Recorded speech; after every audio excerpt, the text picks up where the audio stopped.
सचिवार परिवार के प्रत्येक सदस्यों का अभिनंदन करता हूं मैं, डॉक्टर अजय चतुर्वेदी।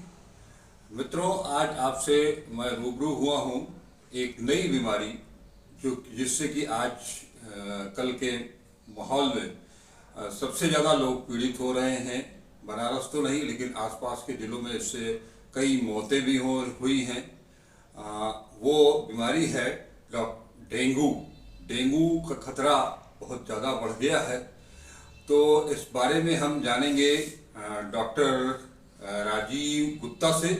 राजीव गुप्ता शहर के जाने माने फिजिशियन हैं, शहर के बड़े एक नर्सिंग होम गैलेक्सी के कंसल्टेंट भी हैं, इसके अलावा वो हृदय विशेषज्ञ भी हैं। तो हमने आज उनसे बातचीत की। प्रस्तुत है डॉक्टर राजीव गुप्ता से बातचीत के अंश। लेकिन उसके पहले अगर ये वीडियो आपको पसंद आए तो उसे लाइक करें, सब्सक्राइब करें और शेयर करें। नमस्कार।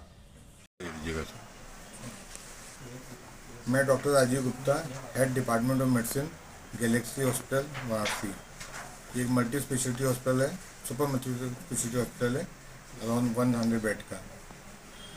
जी सर, हम आपसे जानना चाहेंगे डेंगू जो इस समय काफ़ी भयावह रूप ले चुका है और आसपास के ज़िलों में तो इससे कई डेथ भी हो चुकी है। तो इसकी क्या वजह होती है और क्या इसके लक्षण होंगे, क्या इसके उसका उपचार क्या हो सकता है, और जो जटिलताएं हैं डेंगू एक बार होने के बाद मानव शरीर में, जैसे कि सुना जाता है कि पानी भर जाता है और इंटरनल ब्लीडिंग शुरू हो जाती है और उसके बाद फिर सडन डेथ, इसके क्या कॉजेज हो सकते हैं? देखिए, जहाँ तक ये क्यों होता है, इनफैक्ट कई सालों से हो रहा है, तब तक जनरल पब्लिक काफ़ी अवेयर हो चुकी है। जी जी। नॉर्मली ये मच्छर के काटने से होता है। हाँ हाँ। और इसके मच्छर जो है, जो रुका हुआ पानी है, हाँ। वहाँ पे अपने अंडे देते हैं, वहीं पे लार्वा डेवलप करता है।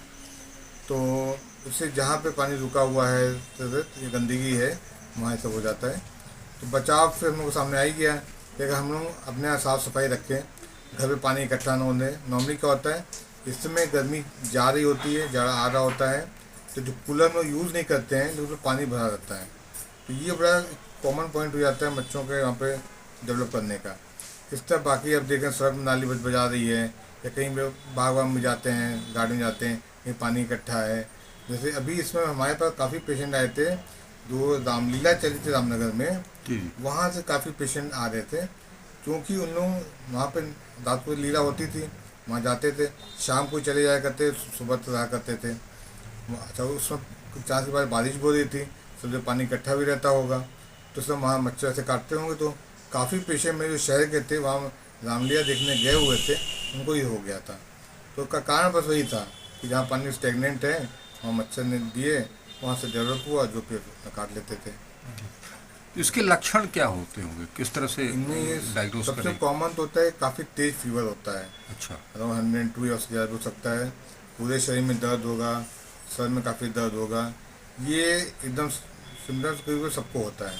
इसके अलावा अलग अलग चीज़ें हो सकती हैं, जैसे किसी को उल्टियाँ स्टार्ट हो सकती है, पेट भारी जाता है, किसी को खांसी आने लग जाती है, तो इस तरह से हो जाता है। इसमें कभी कभी जॉन्डिस वगैरह भी का भी खतरा बना रहता है। ये जो डेंगू है, ये लिवर पे इफेक्ट करता है। जी जी। तो हम लोग देखें, हम लोग जितने पेशेंट डेंगू के हम लोग देख रहे हैं, जो एडमिट हो रहे हैं, जिनको ओपीडी देख रहे हैं, उनका हम लोग लिवर एंजाइम करा रहे हैं, तो 100% सबका लिवर एंजाइम बढ़ा हुआ आ रहा है। तो इसलिए साफ साफ इंडिकेट करता है ये जो है लिवर को इफेक्ट करता है, इसलिए लिवर एंजाइम बढ़ जाता है। बॉडी में और जो कॉम्प्लिकेशंस होते हैं, जैसे कि कोई डेंगू पेशेंट है तो बॉडी में पानी भर जाता है, या नसों में स्वेलिंग हो जाती है और फटने लगते हैं। नसें जो है वो, रक्त नलिकाएं जो है वो फटने लगती हैं, और जिससे इंटरनल ब्लीडिंग होती है। ये क्यों है? फटने लगती वाली बात नहीं कहता, दूसरी चीज़ होती है बेसिकली। जहाँ तक पानी वाली बात है, ये बहुत कॉमन सिम्टम है। काफ़ी पेशेंट के पेट में थोड़ी सी साइटिस हो जाती है, पेट में तो पानी जाता है और थोड़ा सा लंग्स में पानी जाता है, लेकिन ये चीज़ें बहुत माइल्ड होती हैं और बिना किसी स्पेसिफिक ट्रीटमेंट के, जैसे डेंगू ठीक होता है अपने आप खत्म हो जाता है। तो इसको लेकर कोई बहुत परेशान की बात नहीं है, ये नॉर्मल चीज़ है। जैसे सिम्टम है, बुखार, सर में दर्द सब हुआ, उससे जान में ये सब चीज़ें आती है कि लिवर एंजाइम बढ़ा हुआ आता है, और ये 2-3 जगह पानी इकट्ठा हो जाता है, ये ठीक ठाक हो जाता है। हाँ, जो और होता है ब्लीडिंग वाला, प्लेटलेट में जो डेंगू में जो मेन खतरा होता है प्लेटलेट गिरने का होता है। तो प्लेटलेट नॉर्मल प्लेटलेट 1.5 लाख से 4.5 लाख होना चाहिए, इसमें गिरना चालू होता है।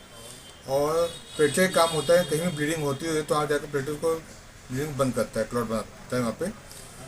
तो ये चीज़ें जब प्लेटलेट कम हो जाएगा तो वहाँ जाकर ब्लीडिंग रोक नहीं पाएगा, नतीजे प्लेटलेट चालू हो जाता है। अमूमन हम लोग अपनी जो डे टू डे एक्टिविटी करते हैं, मान लिया हम लोग का हाथ कहीं पे रगड़ खा गया तो अंदर छोटी कैपिलरी होती है, फट जाती है और ब्लीडिंग होती है, कहीं प्लेटलेट पहुँचा बंद कर दिया, हमको पता भी नहीं चलता, नॉर्मल चीज़ चलती रहती है। लेकिन जब प्लेटलेट कम है तो कहीं ब्लीडिंग होगी तो उतनी जल्दी बंद नहीं हो पाएगी। नतीजा ये होगा कि अगर कोई बड़ी वेसल में चोट लगी है, फटा है, ब्लीडिंग होती रह सकती है।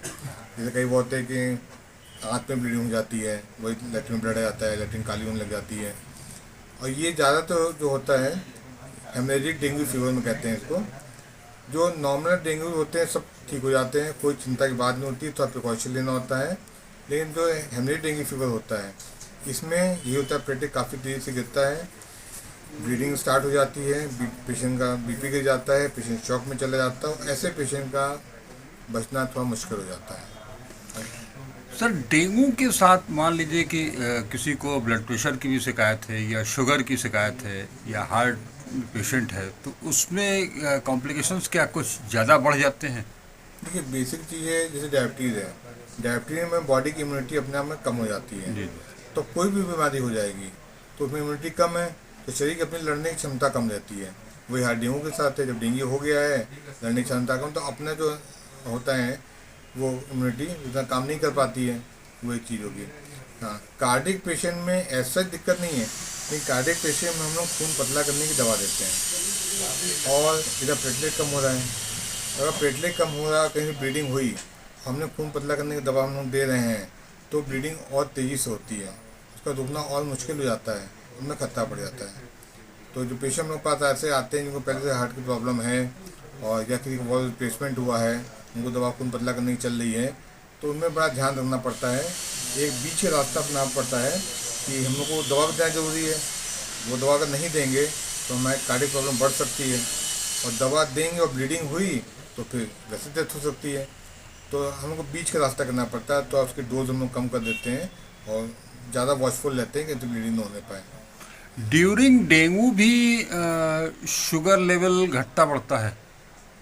ऐसा कुछ नहीं, डेंगू में कई बार होता है कि आदमी का खाना पीना बहुत कम हो जाता है, इस वजह से कुछ हो जाता है। लेकिन एज सच डेंगू को पेनक्रियाज पे इफेक्ट कर रहा हो कि उसका इंसुलिन बहुत अप डाउन हो जाओ, तो उसका कोई बहुत वो नहीं है। ये 3 प्रकार के होते हैं ना डेंगू? 4 प्रकार के कौन कौन से? मतलब वैरायटी किया गया है, जो उसमें जो 4th वैरायटी वही खतरनाक वाली है जिसको हम बताएं हमारी डेंगू फीवर। जी। बाकी 3 में से कोई दिक्कत नहीं होती है, सब अलग अलग जोन में अलग अलग रीजन में होते हैं और अलग टाइम में वो सब आते हैं, तो उसमें कोई नहीं है। लेकिन ये वाला जो चौथा वाला होता है ये खतरनाक होता है। सर, एक आखिरी सवाल आपसे पूछना चाहूँगा कि बहुत सोशल मीडिया पर और वैसे भी बातचीत में माउथ पब्लिसिटी के द्वारा बहुत सी चीज़ें ऐसी बताई जा रही हैं आजकल, जो कहा जा रहा है कि इससे डेंगू ठीक हो सकता है। जैसे कुछ लोग बता रहे हैं कि वो पपीते का जूस लीजिए और पत्ती का, कुछ लोग बताते हैं बकरी का दूध लीजिए। क्या ये कुछ साइंटिफिकली इसका क्या अप्रोच है? देखिए, ये बेसिकली हम कहेंगे तो होता है आयुर्वेद में इसका वर्णन हो, एलोपैथ में इसका वर्णन नहीं है। ठीक है, हमारे भी पेशेंट पूछते हैं। हाँ। तो जैसे बकरी का दूध है तो भाई ठीक है, जैसे गाय का दूध है, जैसे बकरी का दूध है, आप बकरी दूध पीजिए, कोई नुकसान चीज़ तो है नहीं। प्लेटलेट बढ़ाएगा कि नहीं बढ़ाएगा वो नहीं पता है, लेकिन नुकसान नहीं करेगा, तो ठीक है आप पी सकते हैं, आपको तसल्ली देगी और बढ़ गई अच्छी बात है। पपीते के पत्ते के हो रहा है, इसमें थोड़ा सा होता है। हम लोग देखें अधिकतर पेशेंट को जो लेते हैं, कई लोगों को उल्टी चालू जाती है। नतीजा क्या होता है, पेशेंट ठीक हो रहा होता है, कई पेशेंट हमारे समझते एडमिट भी हैं जो ठीक हो रहे थे और बिना हम लोग तो पूछे चोरी छुपे उन्होंने सब ले लिया। नेक्स्ट जब राउंड पे गए हैं तो उन्होंने पूछा बाकी भाई बहुत उल्टी हो रही है, तो कोई ऐसी मेडिसिन नहीं चली, पेशेंट ठीक हो रहा है। तो जब पॉइंट पर क्वेश्चन पूछा, हाँ कल तो पपीता का पत्ता का जूस लिया था, तो ये कई लोगों को सूट नहीं करता है, इसलिए नॉर्मल सिस्टम एडवाइस नहीं करते कि इसको लीजिए आप। Thank you sir.